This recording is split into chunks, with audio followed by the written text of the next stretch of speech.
is you're going to be able to track in real time these biomarkers, the biomarkers that I've got from my doctor. So I went and got my blood test done, and I had one blood test, and I got a whole bunch of different things, different blood markers or biomarkers in one test. Now, depending on where you live, by the way, where you see my mouse right now over this side of the screen, where it's got the units, where it says high risk on this side, it depends whether you need to look at these numbers over here. They are right now, they are in, I'll just make sure of which one they're in. They're in the US numbers, but I've got another animation on the website which has both the Australian and the US numbers. So for those of you who are watching from where I live, Australia, and other parts of the world that use different numbers, we've got other animations when this website goes live that has both. So on this side of the graph, the bar graph or line graph, it's high risk. If your blood test results come in at 100 milligrams per deciliter of LDL cholesterol, then you're at high risk because it's going to cause problems to your arteries, and it puts you at a high risk of clinical complications from a heart attack.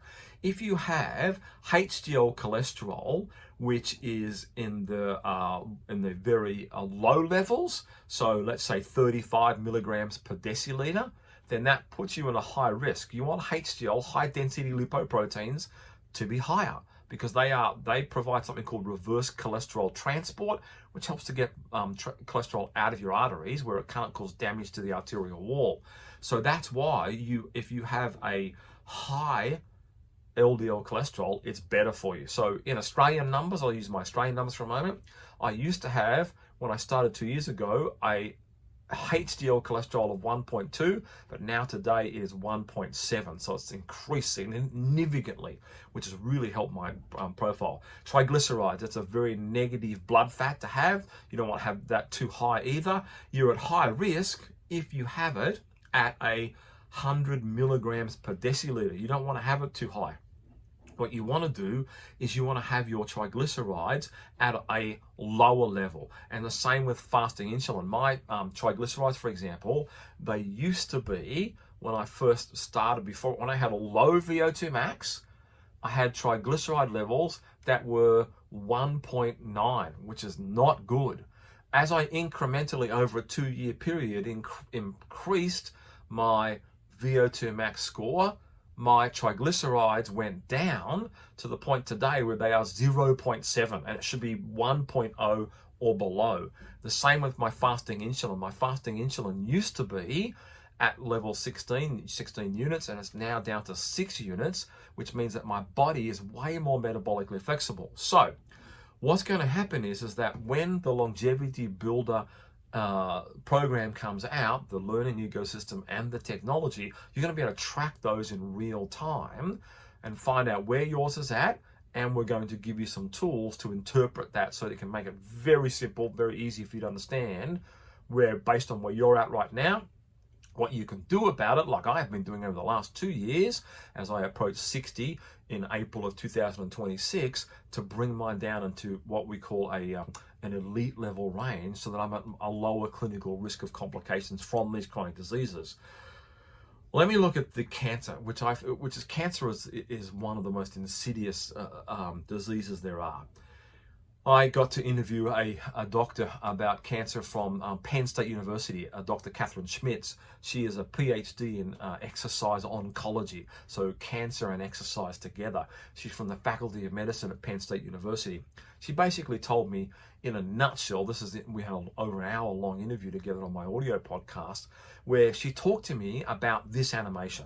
I found this to be absolutely fascinating. So let's go through with this. Same thing, this animation is switching between purple, which is a low VO2 max, where you have a weak defense system against the molecules that will potentially make your body a ripe soup or a ripe environment for cancer to grow, versus when it turns back to green here in just a moment, you have a high VO2 max, and you have a strong fortress-like defense that helps to block, look at what's happened here, mutations, toxic waste, oxidative stress, DNA damage, inflammation. Those things, when you have a high VO2 max, don't worry if yours is low now, you can change it. And that's what Longevity Builders is about. those bounce off the shield because your body becomes a more hostile environment. Look at what the subheading says here. If you have a higher VO2 max, you create a hostile environment to disease, including cancer events. Now, does that mean you can't get cancer? Of course not. But you create an environment where the body is more hostile, and there's so much scientific evidence behind this, more hostile to people having cancer events. But nobody knows this. I've talked to thousands of people and taught thousands of people, and I don't know hardly anyone who knows this, where your VO2 max is low, your body becomes a welcoming environment for cancer. The defense system is weak, allowing cancer-causing threats to penetrate and establish themselves. When your VO2 max is high, like it is on the screen right now, your body becomes a fortress against cancer. The strong defense system actively deflects threats, creating this hostile environment where it's more difficult for cancer to take hold. Now, I said, having a high VO2 max is not a guarantee that someone doesn't get it. But as Dr. Schmitz told me from Penn State University, one of the world leaders in this area, it creates an environmental soup where it's more difficult for cancer to take hold and cause the damage that it can potentially cause. So that's that particular chronic disease. And the last one, which I have become fascinated with over time, that I want to touch on in this video learning episode here today, is your brain's molecular shield, to do with how VO2 max protects against dementia. Same concept: green, high VO2 max; purple, low VO2 max. So if you have, and this is the interesting little switch here, our brains, there are all these blue molecules here represented by blue: VEGF, lactate, BDNF, cathepsin B, all these iris over here, molecules that prior to me sitting down with one of the world's leading PhDs in molecular medicine, Dr. Atefe Tari, from the Faculty of Medicine at the Norwegian University of Science and Technology, when I sat down with her, she talked to me about a person who had, I love this concept, by the way. It's on, once again, this is on my audio program, The New Science of Physical Health, that interview with Dr. Atefe Tari. She's a brilliant mind, a PhD in molecular medicine. I didn't even know such a thing existed. But these molecules that you see on screen, what happens is when a person has a low VO2 max, those molecules cannot get towards the brain. They're less likely, you have less of them for starters, if you have a low VO2 max, and you need more of them to help draw away from the possibilities of having dementia or having Alzheimer's. So basically what we're saying here is this: when you have a high VO2 max, these molecules, as you can see in this animation, they can get to the brain. But what happens is when you have a low VO2 max, these molecules don't get to the brain because you don't have enough of them in the first place, and it's more difficult for them to cross the blood-brain barrier. So look at the statement below the animation. When your VO2 max is low, the blood-brain barrier becomes rigid and blocks beneficial exercise molecules from reaching your brain. When your VO2 max is high, the blood-brain barrier becomes permeable, allowing protective molecules like these ones I just talked about, BDNF, irisin, and lactate, to penetrate and nourish your brain, dramatically reducing dementia risk. Now, what I want to do in finishing off this particular animation today, and this is where I'm going to finish this particular video learning episode for the channel, I want to click on the Learn More About Brain Molecules. Okay. Let's go down to this part about it. You're going to get a chance to go through this in your own time. As soon as this goes live, I'll make an announcement on the channel, announcement on the audio podcast, an announcement in the newsletter that we have, and across all our other social media channels that we have. So your brain's molecular shield. These molecules that you've just seen in the animation are a part of what is described as your brain's molecular shield. They are protective because they are produced or utilized by your body, particularly during the correct dose of physical activity that improves your VO2 max. Remember, the longevity builder technology and learning ecosystem that I'm building right now, literally been building today, that's going to be delivered really towards the end of 2025, but it's going to be launched in April 2026 when I turn 60 years of age.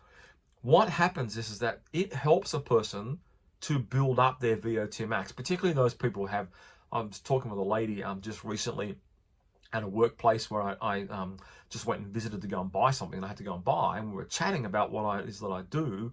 And she was fascinated, a 40-year-old mum with a couple of kids, young kids, 5 and 3 years old. She was fascinated by the idea of improving her longevity because she realizes there's a gap between her age at 40 and her youngest one at 3. That's like a 37-year gap. She's got to be around for a long time, so she's interested in becoming a longevity builder.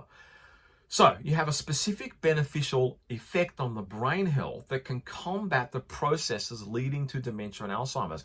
That's what this this doctor, Atefe Tari, you can look her up on Google, from the Norwegian University of Science and Technology. When she told me there is a symphony of molecules in the brain, that this is what she meant. They're the symphony of molecules in the brain. Now, if you've got a low VO2 max, they're not getting into the brain. But if you've got a high VO2 max, they do get into the brain, and they help to lower your clinical risk of complications from dementia and Alzheimer's.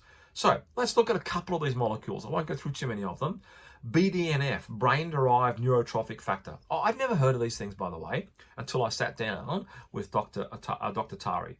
Often called the miracle growth for the brain.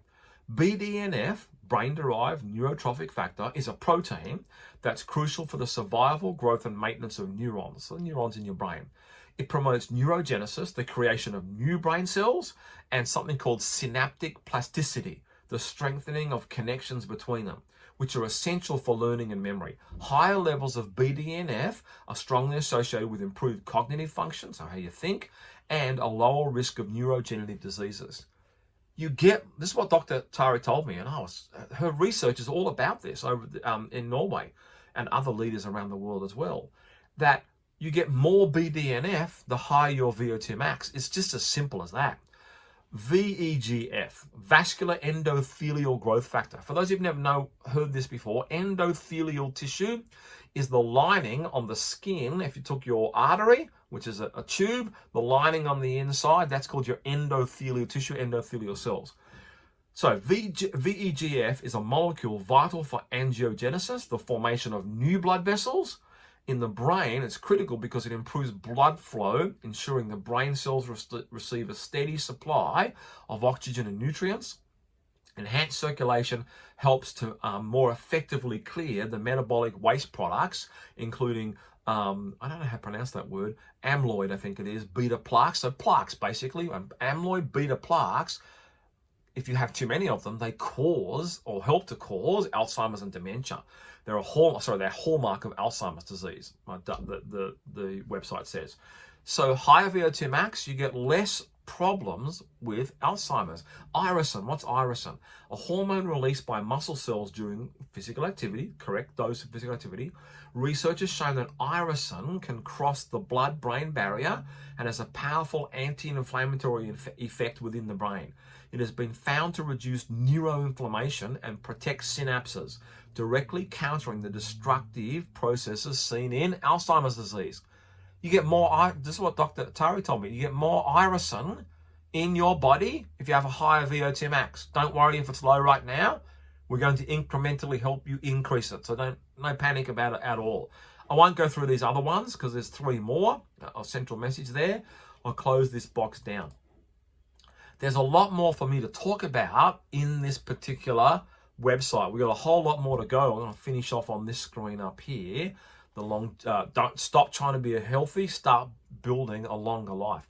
That's what I want to do with the Longevity Builder learning ecosystem and the Longevity Builder technology that we're putting together along with it.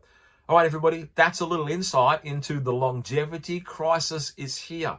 I've got a lot more to share about being a longevity builder and a lot more for us over the coming weeks to reveal as we put this particular project together. All right, everybody, if you haven't, as always, subscribe to the channel, and it's totally free. It's not going to cost you anything.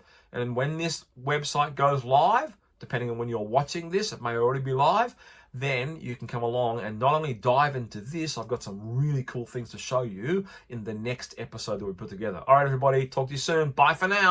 Is you're going to be able to track in real time